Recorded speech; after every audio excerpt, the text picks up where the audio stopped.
My parents skipped my wedding, didn't even call. But when they saw my $135,000 Porsche on Instagram, Mom suddenly texted, "We need to talk. Family meeting tomorrow." I showed up, with a surprise they'll never forget.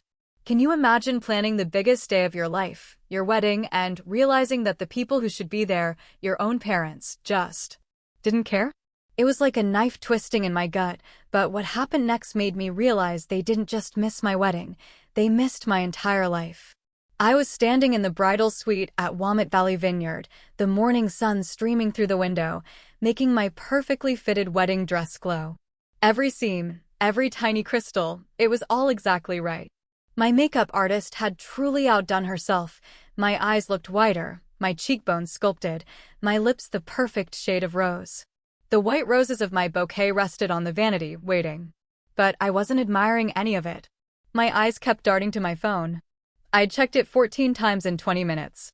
Nothing from Mom. Nothing from Dad. Not even a text from Logan, my brother. A soft knock startled me. It was Martha, my wedding planner, her smile a little too tight, a little too practiced, barely hiding the concern in her eyes. "It's time, Caroline," she said softly. "Are you ready?" My gaze drifted to the window, overlooking the ceremony space. 90 white chairs sat in neat rows, the string quartet playing a gentle melody. Everything was perfect. Except for the 3 empty seats right in the front row, staring back at me like an accusation. Like a gaping hole where my family should be. "They're not coming, are they?" My voice trembled, even though I tried so hard to keep it steady. Martha's smile finally faltered. "There's still time," she whispered, but we both knew it was a lie. I took a deep, shaky breath, smoothing the silk of my gown. "Let's go." The garden doors swung open, and all 90 heads turned. I walked down the aisle alone. I could feel their sympathetic gazes, little pats of pity that made my skin crawl. Some whispered behind cupped hands. Others offered encouraging smiles, but they only made the hollow ache in my chest grow. My focus narrowed on Ethan, waiting at the altar, his eyes locked on mine. The love radiating from him, it was almost enough to push away my mother's voice from 3 days ago. "Well, we'll try, sweetie. Logan's firm has an event that weekend." Her dismissive tone had cut through the phone like she was declining a casual lunch, not her only daughter's wedding. "I can pay for the flights," I'd pleaded, desperation clawing at my throat. "The hotel. Anything, please, Mom." In the background, Dad's voice had drifted through, loud enough for me to hear. "Tell her we're busy now." One foot in front of the other. I forced myself to breathe. In, out. Another step. I will not cry. I will not give them the satisfaction, even in their absence. When I finally reached Ethan, he took my hands. His fingers were warm, solid, so real. "I'm here," he whispered, just loud enough for me. "We're enough." And for a moment, I was 8 years old again. Standing in our living room while Mom and Dad fussed over Logan's debate trophy, positioning it carefully, admiring it, taking photos. My art contest certificate, the one where the teacher said I had exceptional talent, sat forgotten in a kitchen drawer. I'd shown it to them earlier that day, bubbling with pride. Mom had just glanced at it. "That's nice, honey," before turning back to dinner. Dad later ruffled my hair. "Logan needs more support. He's going places. You understand, don't you, Caroline?" My name, so often followed by, "Why can't you be more like your brother?" He focuses on what matters. I tried harder after that. Academic awards, college scholarships, business success. Each achievement a desperate attempt to turn their heads in my direction. Each one met with distant acknowledgement, if any at all. The ceremony unfolded around me. I said my vows, my voice growing stronger with each promise. I'd choose a future based on seeing each other clearly.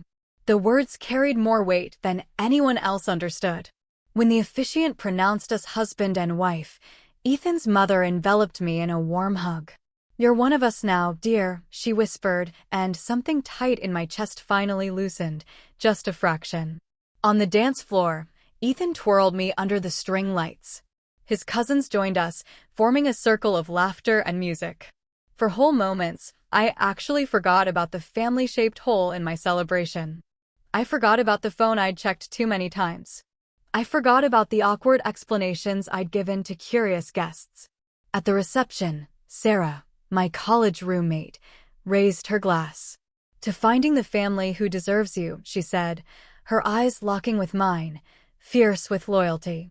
A murmur of agreement rippled through the crowd. The truth of her words hit me like a physical blow. All these years, I'd been invisible to the people who should have seen me most clearly. I'd been chasing approval from those who never intended to give it. When the celebration quieted for a moment, I slipped away to check my phone one last time. No missed calls, no messages. Not even a token, "Congratulations." Ethan found me there, staring at the blank screen.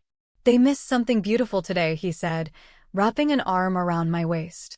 I looked up at him, at the man who had never once made me feel like I needed to earn his attention. I thought of his family, who welcomed me without reservation. I thought of my friends, who traveled across the country to stand beside me. I set the phone down. "Their choice," I said, feeling lighter than I had in years. Not my burden. And for the first time, I almost believed it. Fast forward 2 years. I leaned back in my ergonomic chair, staring at a notification on my computer screen. Acquisition of Crescent Motion Studio finalized at $21 million. 2 years of negotiation, 5 years of building from scratch, and now validation in the form of 8 figures. My office door burst open. My team flooded in, bottles of champagne and plastic flutes in hand. To Caroline. Jen, my creative director, raised her glass. The woman who built something from nothing, while certain people weren't looking. I smiled, clinking glasses with the 12 people who actually showed up for me. Unlike my actual family. We were still celebrating when my phone buzzed. An Instagram notification. Logan posting about his twins' private school fundraiser. I knew I shouldn't look. But I did anyway. There they were, Mom and Dad, flanking Logan and his wife, Hannah. Their identical daughters in matching plaid uniforms. The caption read, "Family tradition continues. 3rd generation at Westridge Academy." Dad's arm was draped around Logan's shoulder. Mom beamed at her granddaughters. I swiped through more photos. Logan's family vacation to Hawaii last month. The holiday gathering I wasn't invited to. Dad's retirement party. In each one, they looked like the perfect American family, minus one daughter. What was more telling than the photos was what they represented. The vacation rental in Maui? At least $5,000 a week. Westridge Academy? $30,000 a year per child. Logan's house in the background of several shots sat in a neighborhood where nothing sold for under $2 million. All funded by my parents' retirement savings and family investments, according to gossip from distant cousins who occasionally remembered I existed. Caroline. Jen touched my arm. "We lost you for a minute." I locked my phone screen. Just checking messages. Where were we? The celebration continued around me, but my mind was already calculating.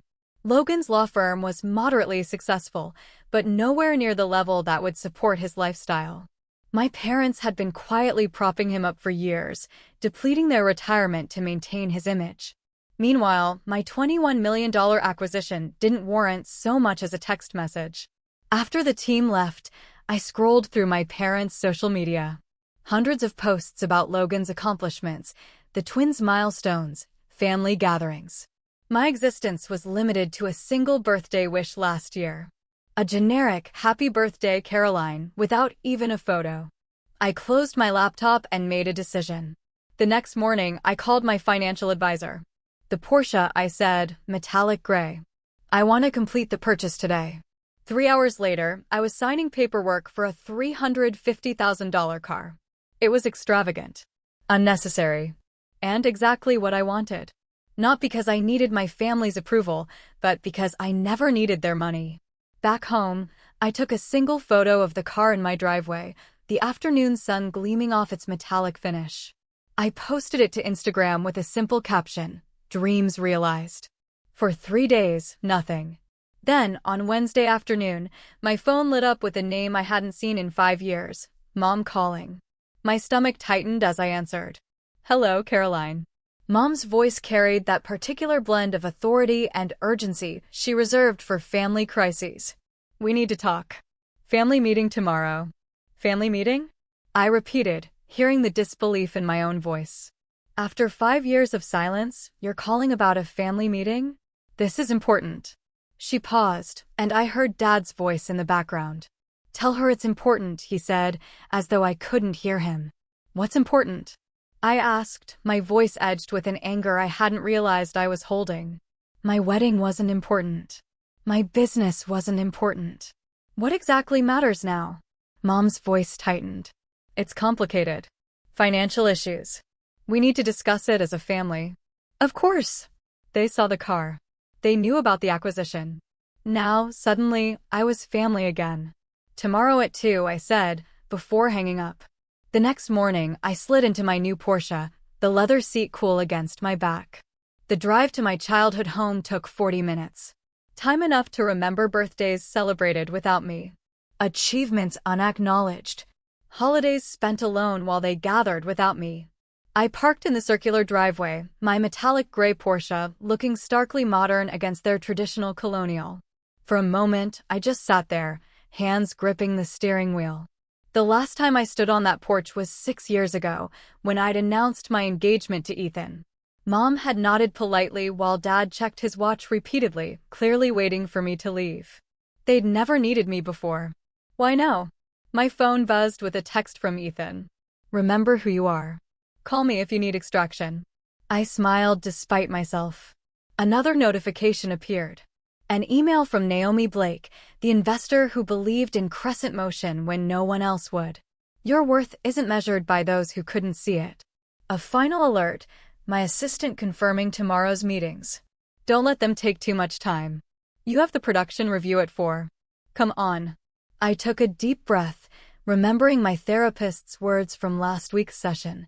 Boundaries aren't punishments, they're protection. I straightened my shoulders and stepped out of the car. Before I could even knock, the front door swung open. Mom and Dad stood there, their expressions shifting from annoyance to shock as they took in the Porsche behind me. You've done well for yourself, Dad said. Not, hello. Not, I've missed you. Just an assessment of my financial worth. Yes, I replied simply. No hugs, no warmth. They led me to the dining room table where Logan and Hannah already sat, their faces a study in calculated concern. Caroline. Logan nodded, as though we'd spoken last week instead of 5 years ago. Let's get straight to business, Dad said, pulling out financial folders. I remained standing, my purse strapped tight in my grip, the only outward sign of the turmoil beneath my calm exterior. No, my voice was firm. First, I'd like to know why I'm suddenly important enough to include in family discussions after being excluded from everything else for years. Mom and Dad exchanged glances. Logan shifted uncomfortably. We can discuss that later, Mom said, her voice slipping into that dismissive tone I knew too well. We have more pressing matters now. I'm not in a rush, I replied, still standing. And I'm not interested in being convenient family only when you need something. For the first time in my adult life, I saw uncertainty flicker across my father's face. In that moment, I understood. They needed me now. And for once, I had the power to decide what happened next. The dining room of my childhood home felt smaller than I remembered. Dad sat at the head of the table, hands folded like he was presiding over a board meeting rather than a family crisis. Mom perched beside him, her posture perfect despite the worry lines creasing her forehead. Across from me, Logan slouched in his chair, his designer shirt wrinkled at the cuffs. Hannah sat beside him, a leather photo album open on her lap. It's foreclosure, Caroline. Dad's voice was firm, but it carried an unfamiliar tremor. Logan's mortgage is 3 months behind. The twins' private school tuition is unpaid for the semester. I said nothing, letting the silence stretch. 2 years of no contact, and this is what brought us together. You need to help your brother. Dad slid a document across the polished oak table. Loan paperwork. Already filled out. The presumption stole my breath. Think about your niece and nephew. Mom's voice caught, a practiced hitch that once would have sent me scrambling to please her. They're just children. They shouldn't suffer because of financial difficulties. Logan leaned forward, eyes narrowed. We're family. That's what family does. When one of us succeeds, we help the others. Hannah flipped the album open wider, pushing it toward me. They ask about Aunt Caroline all the time. She pointed to photos of children I barely recognized, their faces shining at a birthday party I hadn't been invited to. Maddie wants to know why you never visit. Dad cleared his throat. We've done everything we could. Our retirement fund is, he trailed off, exchanging a look with Mom. We've been supporting them as best we can. The implication hung in the air. My success meant I owed them. My independence was selfish in the face of family need. I closed the photo album and slid it back across the table. Where were you at my wedding? The question fell from my lips with surprising calm. Logan blinked. What? My wedding.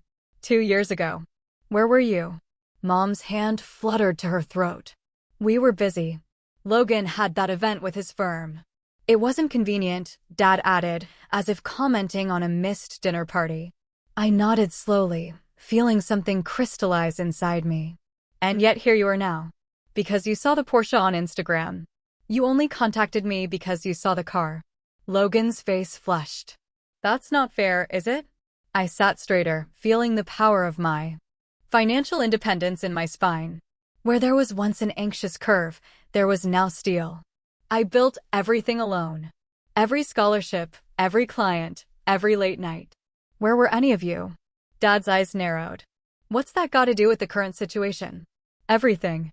I folded my hands on the table, mirroring his posture. I'm listening. Tell me why I should write a check today. Logan slammed his hand on the table. You always had to prove something. Always showing off how smart you were, how creative, how special. Some of us were just trying to live normal lives. Dad's hand settled on Logan's shoulder. Your brother had more potential. We had to nurture that. You were always so independent. We're still your parents, Mom whispered, tears gathering in her eyes. Despite everything I said, my voice remaining steady, surprising even myself, you were parents in title only. You missed my high school graduation. You missed my college scholarship ceremony. You missed the launch of my company. You missed my wedding. I tapped the table with each missed milestone. You missed my life. And now you want to share in what that life has built. Caroline, Dad started. You didn't build this success, I continued. You don't get to share it. My phone vibrated in my pocket. I glanced down to see Ethan's message. You okay? Meeting running long. And then, the sight of his name brought back Naomi Blake's words when she invested in my startup. You don't need approval from anyone who can't see your light. I thought of my team at Crescent Motion, their faces shining as we toasted the acquisition, people who chose to see me, to support me, to believe in what I could build. In my briefcase rested the contract for the foundation funding, signed by the board last Tuesday. People who trusted me with purpose, not just money. Dad slid the loan paperwork closer to me. We're only asking for what's reasonable. Family helps family. The interest rate is quite fair, Mom added, as if offering a favor. Logan's smirk returned, confident now. Blood is thicker than water, Caro. I stood slowly, deliberately. The motion drew their eyes, their bodies leaning forward expectantly. I reached for my briefcase and set it on the table with a soft thud. I've made a different decision, I said. Logan's eyes fixed on my hands as I unlatched the briefcase. Dad shifted forward in his chair. Mom's fingers twisted the napkin in her lap. Instead of a checkbook, I withdrew a single document and placed it on the table. This is the announcement for the Rivera Media Scholarship Foundation. $16 million to create opportunities for young women in digital media arts. I smoothed the paper with my fingertips. The press release goes out tomorrow morning. 16 million? Logan choked out the number. Named after Ms. Rivera, my high school media arts teacher, I clarified, the woman who attended my gallery showings when my family was too busy. The money is legally protected in a foundation trust. The board approved the allocation last week. Silence fell like concrete across the table. I'm helping girls who never got the applause I didn't get, I said, gathering my belongings. That's what family means to me. Logan's face contorted, veins standing out on his forehead. You're wasting it on strangers. On nobodies. Girls who deserve better than what I got. I snapped my briefcase closed. Girls who need someone to see them, to invest in them. My parents sat stunned, staring at the paper that represented millions they'd never touch. I picked up my phone, turning the screen toward them. A recording app displayed an active timer, 36:14 and counting. I've also documented every manipulative message from today, I said quietly. Every threat, every demand, every guilt trip. Just in case anyone gets creative with legal claims against the foundation. I walked toward the door, my footsteps echoing in the silence behind me. I heard Logan's chair scrape back violently. You can't just leave. His voice cracked. We need that money. I paused at the threshold, not turning back. No, Logan. What you needed was to show up. At my graduation, at my company launch, at my wedding. I placed my hand on the doorknob. But that opportunity has passed. The door closed behind me with a soft click that sounded like freedom. The Porsche purred beneath me as I drove away from my childhood home. My knuckles no longer white on the steering wheel. The further I got, the steadier my hands became.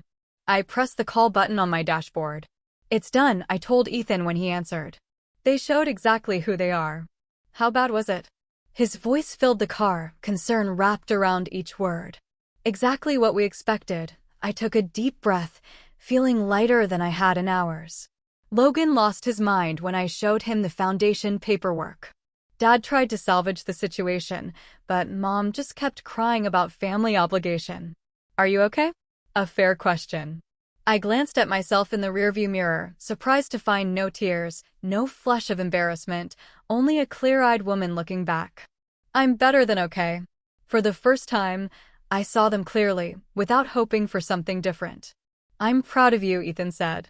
Remember, Foundation Board meeting at 9 tomorrow morning. Everything's ready for the press announcement. The timing had been deliberate. Establish the foundation legally before any family confrontation. Schedule the announcement before they could regroup. No emotional pleas, just legal structures they couldn't penetrate.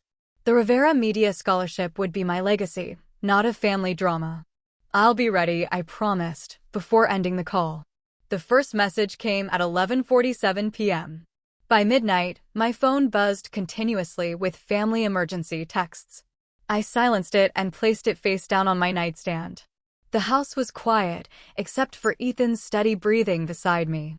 I didn't need to read their messages to know what they contained. Morning brought 6 voicemails from my mother. The progression was evident in her tone, from weepy pleas about family unity to sharp accusations of betrayal, culminating in threats about what people would think of a daughter abandoning her family in their time of need. You've dealt with worse, I told myself as I applied mascara, the morning routine grounding me. My navy suit, the one I wore when signing the acquisition papers, hung ready on the closet door. Ethan handed me coffee in my favorite mug. Logan's been calling business associates, he said, scrolling through his phone. And your dad tried reaching my uncle. Predictable. I took a sip, the coffee bitter but fortifying. They're moving faster than I expected, but not more cleverly. The foundation board meeting went smoothly. 12 accomplished women from media and finance. All personally vetted, all committed to supporting young female artists. The press release was approved unanimously. Launch details finalized. The first scholarship recipient would be selected in 6 months. I was reviewing an event venue proposal when Janine from reception called. Miss Rivera, your family is here. They're causing quite a scene. Through the glass walls of my office, I could see security already moving toward the lobby. I straightened papers that didn't need straightening. Have security escort them out, please. Calmly and professionally. I watched through the windows as my mother's voice rose over the general office hum. My daughter is abandoning her family. Her hands gestured wildly, her pearl earrings swinging with the motion. Logan stood beside her, arms crossed, face flushed with that particular shade of red it used to turn when he was denied something as a child. My team watched me for cues. I stood, smoothed my skirt, and walked to my office door. It's being handled, I told them, with a calm I'd practiced for this moment. Let's continue with our work. Security escorted my family toward the elevators. Logan's voice carried back. This isn't over. We have family obligations you can't just ignore. That evening, I drafted a single email to all 3 of them, I have documented your harassment at my workplace. Any further attempts to contact me at my office will result in a formal complaint. All communication regarding family matters must be directed through my attorney, whose contact information is attached. Caroline. Direct and clear, said Patricia, my therapist, 2 days later. We sat in her sunlit office, the faint smell of jasmine tea between us. How did it feel, sending that? Not satisfying, exactly. I traced the pattern on the armchair. More like setting a boundary, she offered. Yes. I looked up at her. They're showing who they've always been, aren't they? People tend to reveal themselves under pressure, Patricia said. What you're seeing now isn't new behavior. Just intensified. The realization washed over me, simple but profound. I wanted their love, but they wanted my resources. That's an important distinction. All those years, my voice trailed off as connections formed. The childhood neglect. The absent parents. The way they appeared only when I had something to offer. It wasn't my job to earn their love. It was their job to give it freely. Exactly. And now? Now I know I'm not responsible for fixing them, I said, feeling the truth of it settle in my bones. There's freedom in that. The next morning brought news that Logan had contacted the Portland Chronicle about a family dispute. The reporter, smarter than Logan anticipated, asked why none of them attended my wedding. The resulting story painted a picture Logan hadn't intended, of parents absent during milestones, suddenly interested when money appeared. My mother's social media rant generated an unexpected wave of support for me. Former classmates, business associates, even distant relatives reached out with messages of solidarity. We always wondered why they never talked about your success, wrote a cousin I hadn't seen in years. Dad's attempts to contact my investors fizzled when they refused to discuss a personal matter. The community rallied around the Scholarship Foundation instead, with applications already pouring in months before the official launch. The Portland Business Journal requested an interview about the foundation. I agreed, setting clear parameters. We would discuss the scholarship's purpose and impact, not family matters. The reporter, Delia Warren, met me at the foundation's temporary office space. This is an impressive initiative, she said, reviewing the prospectus. $16 million is substantial seed funding. What inspired such generosity? I considered my words carefully. I had a teacher who saw potential in me when others didn't.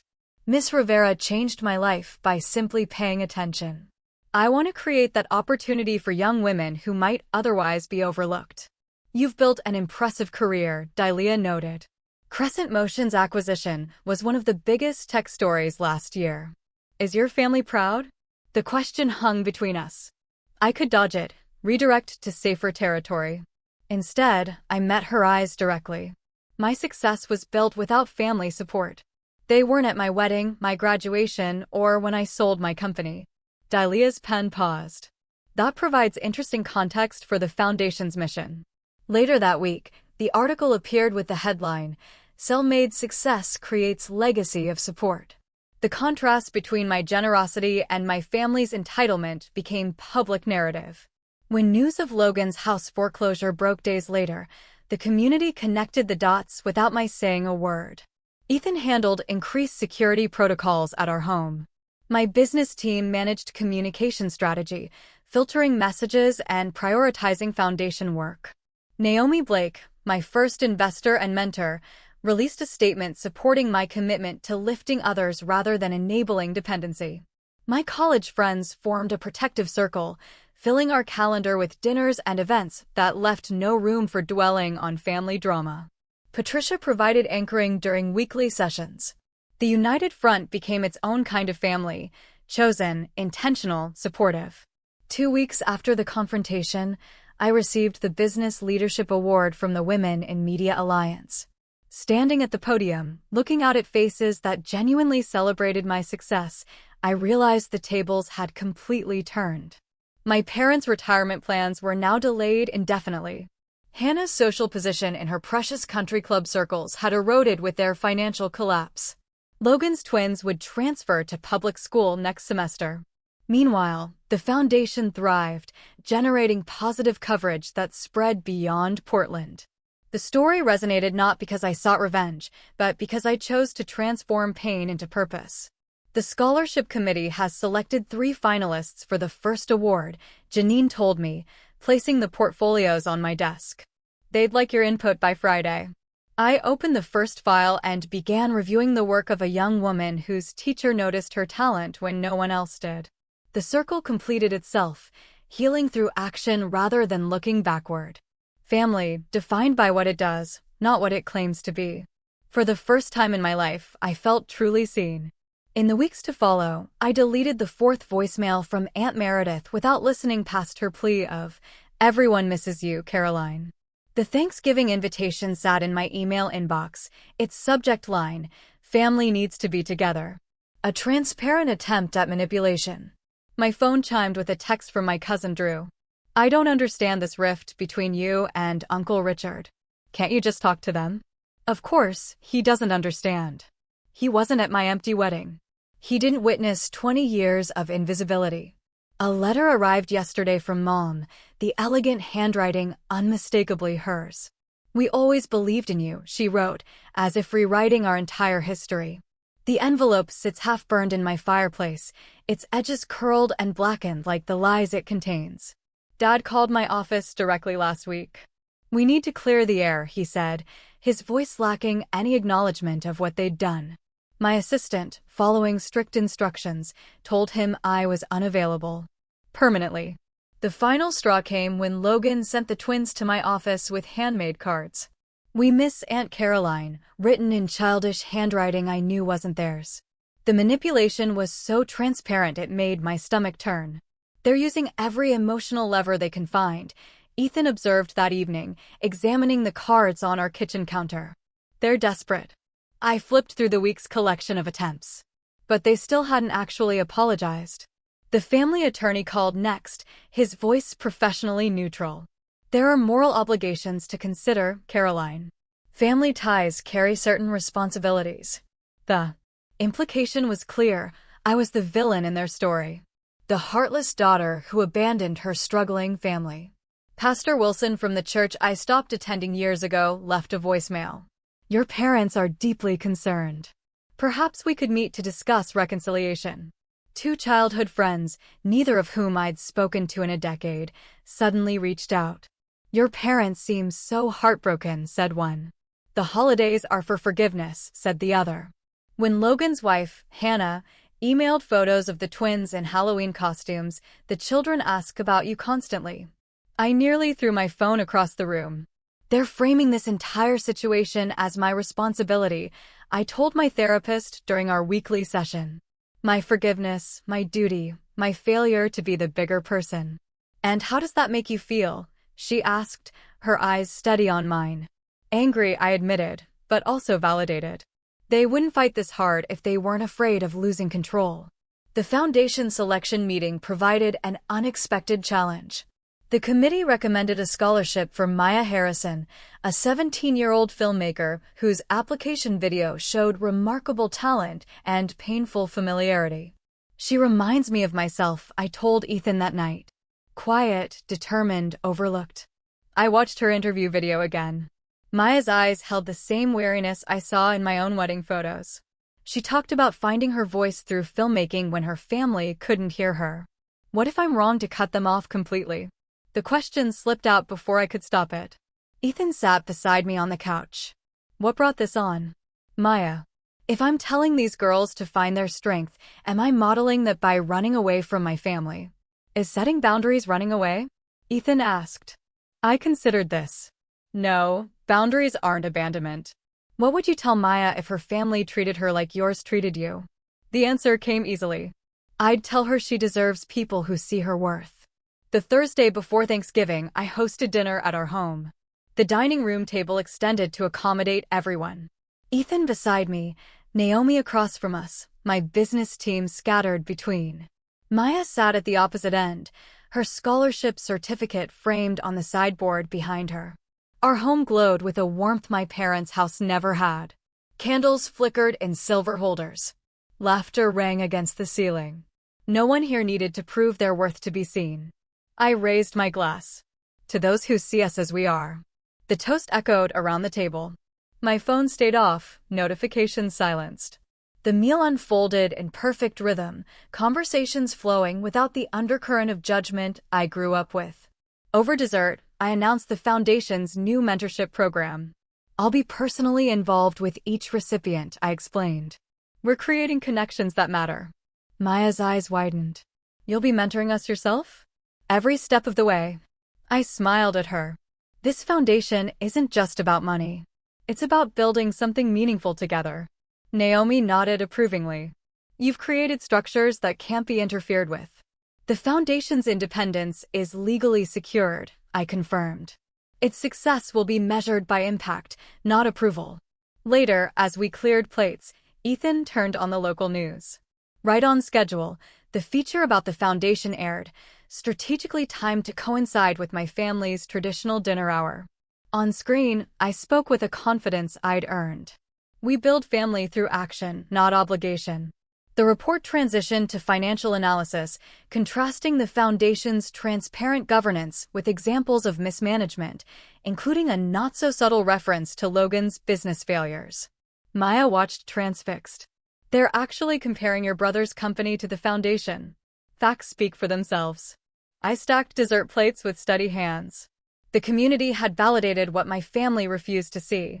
The following morning, my parents requested a meeting at a coffee shop downtown. I arrived in the Porsche, the car that triggered their sudden interest after years of silence. Dad looked older than I remembered, defeat etched into lines around his mouth. We should have been there, he admitted, staring at his untouched coffee.